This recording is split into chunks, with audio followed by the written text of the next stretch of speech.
3 a.m., you open your eyes and you realize you can't move. Not a little stiff, completely frozen, like your body forgot how to listen to you. And then you notice it. Something is standing at the end of your bed. You want to scream, you can't. You want to run, you can't do that either. If this has ever happened to you, I need you to know something important right now. You weren't being haunted, you weren't losing your mind. This has a name. It's called sleep paralysis, possibly the strangest thing your brain regularly does. Here's the wild part. Nearly every culture on Earth has described this exact same thing. Centuries ago in Europe, they called it the old hag sitting on your chest at night. In Japan, it's kanashibari, being bound by metal.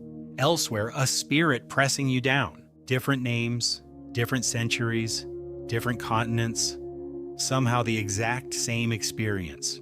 When that many unrelated cultures describe the identical thing, it's not coincidence, it's biology. So let's actually get into what's happening in your brain when this hits. Every night your brain cycles through a stage called REM sleep. That's when you dream. And during REM, your brain does something wild. It deliberately paralyzes your entire body. It's not a glitch. It's a safety feature. So you don't physically act out your dreams. Without it, you'd be kicking, swinging, and sleepwalking into the furniture most nights. Normally, that paralysis switches off the second you wake up. You never even notice it.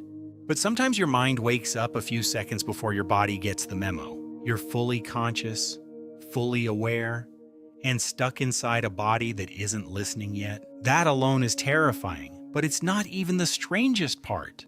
Because part of your brain is still technically dreaming, even with your eyes wide open. So your brain starts painting dream images directly onto the real room around you. And the threat detecting part of your brain is running at full power this entire time. So a threat detector meets a half-dreaming brain alone in the dark. Guess what it invents? A shape, a presence. Something standing exactly where the light doesn't quite reach.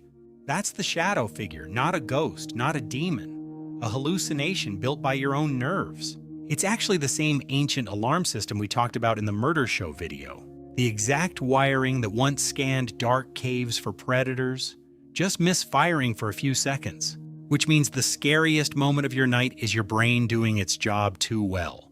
And here's a stat that might genuinely surprise you. Some research suggests as many as 1 in 3 people experience this at least once. So if this happened to you, a surprising number of people you know have felt it too.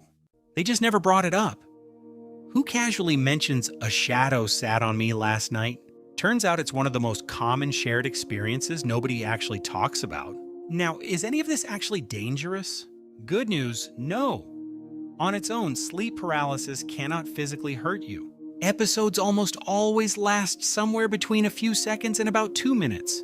Then your body catches up, the paralysis lifts, and you can move again like nothing happened. It feels like forever in the moment. It's genuinely over fast. So if it happens to you, here's what actually helps according to sleep researchers. First, don't fight your whole body. Focus everything on moving just one finger or toe. That tiny movement often breaks the paralysis faster than struggling against all of it at once. Second, control your breathing. Slow, deliberate breaths signal safety to a panicking brain. The calmer your breathing gets, the faster the hallucination tends to fade away. Third, and most important, remind yourself, even silently, this is sleep paralysis, not danger. Naming it, even in your own head, takes a huge amount of power away from it. Because once you know what it actually is, it stops being a haunting. It's just biology. Just your brain running a slightly clumsy handoff between dreaming and being fully awake. And if it's happened to you, you're not broken, you're not haunted, and you're not alone. Millions of people have opened their eyes to that exact same shadow at the end of the bed. Drop a comment if this has happened to you. I promise the replies are going to get wild. Knowing you're not the only one is honestly half the cure. If this made sense of one of the creepiest nights of your life, hit follow. There's a lot more of your brain's weird late-night behavior we haven't covered yet. Until next time on Sleep Well, mostly.